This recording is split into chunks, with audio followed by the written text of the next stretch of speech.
मेरी वाइफ की बच्चा पेट में डैमेज हो गई थी। डॉक्टर को भड़काया गया, ये घुसपैठी है, इनको बाहर निकालो। हाथ में हथकड़ी और आंखों में काला पट्टी, पैरों में जंजर बांध के उनको फ्लाइट से लेके गया इंदमा एयरपोर्ट में।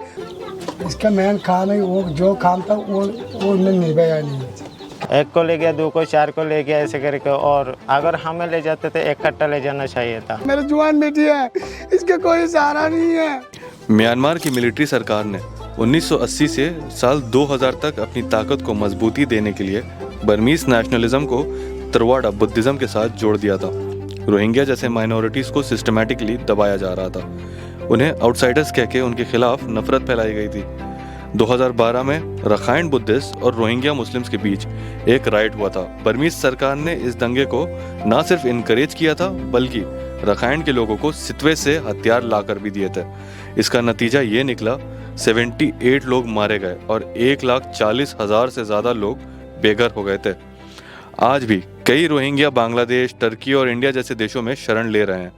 इंडिया में लगभग 40,000 रोहिंग्या जम्मू, हैदराबाद, नू और दिल्ली के स्लम्स और डिटेंशन कैंप में रह रहे हैं। क्योंकि इंडिया रेफ्यूजी कन्वेंशन का हिस्सा नहीं है, इसलिए बिना पेपर वर्क के आने वाला कोई भी शख्स रेफ्यूजी में नहीं गिना जाता है। इन्हें ऑफिशियल रेफ्यूजी का दर्जा नहीं मिलता है, यानी इन्हें कभी भी डिपोर्ट किया जा सकता है।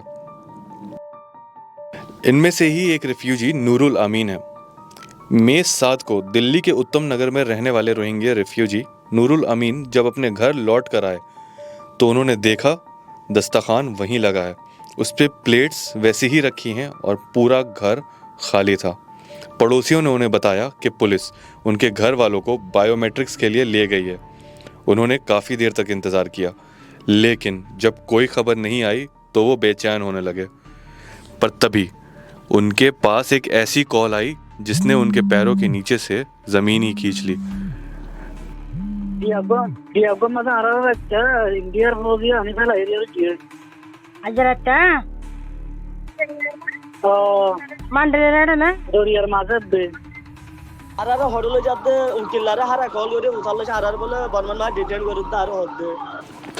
छः मई को मेरी वाइफ की तबीयत ख़राब हुई थी।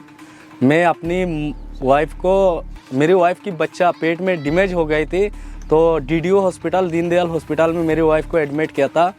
वहाँ पे पुलिस वाले जाने के बाद वहीं पे डॉक्टर को भड़काया गया, ये घुसपैठी है, इनको बाहर निकालो और इनको यहाँ से डिस्चार्ज कर दो। ज़बरदस्ती डिस्चार्ज लेने के बाद पुलिस वाले ने मेरे घर में आके मेरी माँ को ले गई और मेरी वाइफ की भी अभी बहुत तबीयत ख़राब है। और मेरी 2 भाई है और मेरी पापा, मेरी मम्मी, एक मेरी भाभी, उन सबको बायोमेट्रिक बोल के पुलिस वाले ने उठा के ले गई। ले जाने की बाद अभी कोई खबर नहीं है। मई 8 को खबर आई 43 रोहिंग्यन रेफ्यूजीज को, जिसमें से कई बूढ़े और बच्चे थे। ये पूछने के बाद कि वो इंडोनेशिया जाएंगे या म्यांमार, उनकी आंखों पे पट्टी बांध के इंडियन अथॉरिटीज़ ने उन्हें ले जाके म्यांमार के पास एक आइलैंड से 2 किलोमीटर दूर लाइफ जैकेट पहना के सभी को समुद्र में फेंक दिया था, जहां इन पे कुछ मछुआरों की नज़र पड़ी और उन्होंने ही इन्हें बचाया। सर, उनको जब 6 तारीख को ले गए थे तो उनको बदरपुर बॉर्डर में उनको मेडिकल वगैरह किया गया था। तब तक बात हो रहे थे हमारे परिवार से। उसके बाद डिटेंशन कैंप इंदौर लोग दया बस्ती डिटेंशन कैंप में ले जाया गया। उसके बाद सर उन लोगों को 10:51 में सर उन लोगों को इंटरनेशनल एयरपोर्ट में ले जाया जा रहा था। तब तक बात हो पाई सर। उसके बाद उनकी फ़ोन वगैरह सब ले लिया गया सर। 5 मेंबर्स कंचन कुंज से उठाया गया, कालिंदी कुछ पुलिस वाले ने उठाया। हाथ में हथकड़ी और आंखों में काला पट्टी, पैरों में जंजर बांध के उनको फ्लाइट से लेके गया इंदमा एयरपोर्ट में। वहीं से नेवी शिप में बैठा के उनको पूछा गया आप म्यांमार जाओगे कि आप इंडोनेशिया जाओगे।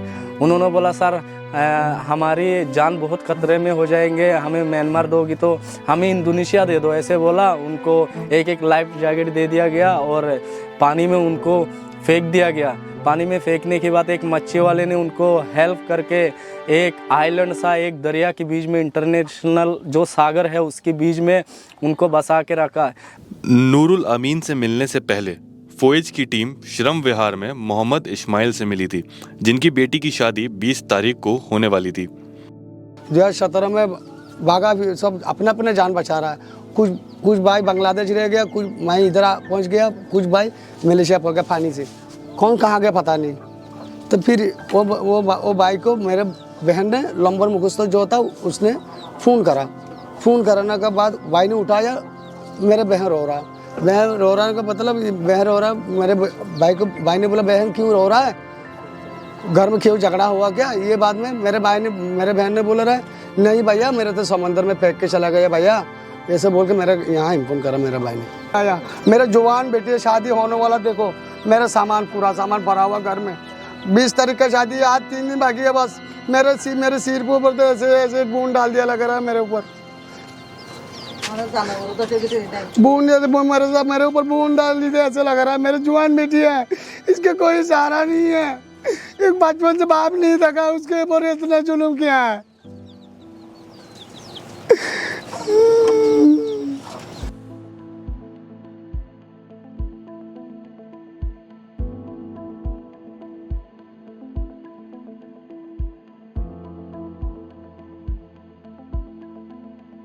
इस्माइल से बात करते हुए हमें एक और सी चीज़ पता चली। जिस रात इस्माइल की बहन और उनकी बेटी को बायोमेट्रिक्स के लिए ले जाया गया था, उससे पहले वाली रात में कैंप के बाकी लोगों का बायोमेट्रिक्स ऑलरेडी हो चुका था।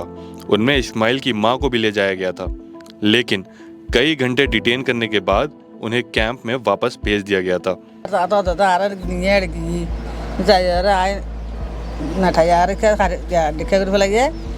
वो जो बंदा लेने आया था, कम्युनिटी ने इन्हें मम्मी का अलग कर लिया, उन लोगों को वहाँ बैठाया। उन लोगों को पूछ रहा है, उन लोग जो सरकार तरफ से जो आया था वहाँ पे, उन लोग सरकार ने क्या मुझे क्या बता, उन लोग पूछ रहा मछली खाएगा, अंडा खाएगा, गोश्त खाएगा, क्या खाएगा, ये पूछा गया, ये बता मम्मी।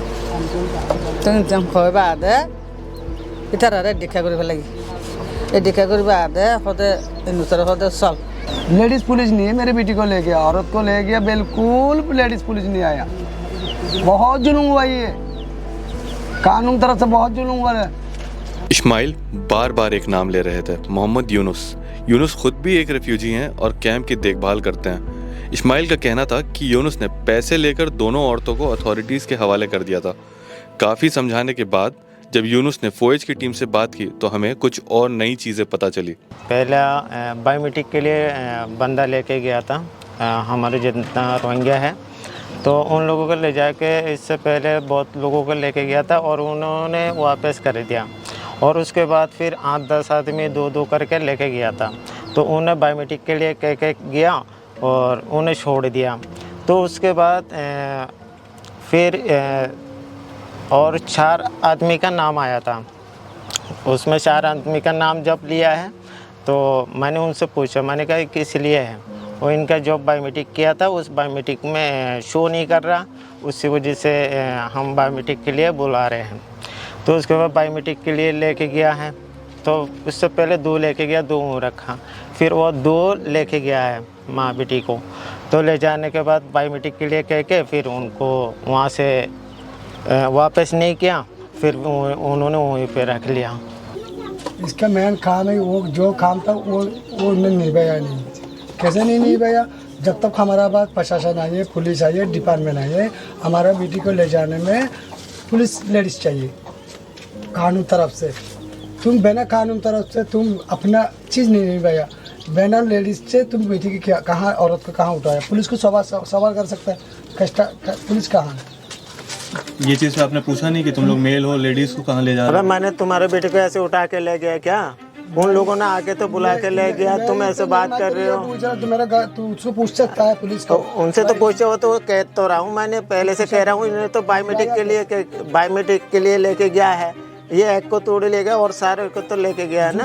आपको आइडिया था कि ऐसा कुछ होने वाला है? मुझे आइडिया नहीं था, सब ये था, हमारे दिल में नहीं था ये लोग वहाँ पे ले जाके ऐसे रखेंगे।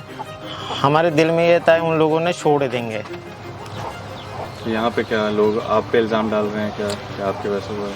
हाँ, सब तो इल्ज़ाम तो डालेगा, क्योंकि ऐसा कभी नहीं हुआ, ऐसा तो पहली बार हुआ है। लोगों ने तो कहेंगे एग्ज़ाम तो लगेंगे, तो बर्दाश्त करना पड़ेगा, क्या करें। एक को ले गया, दो को, चार को ले गया, ऐसे करके। और अगर हमें ले जाते तो इकट्ठा ले जाना चाहिए था।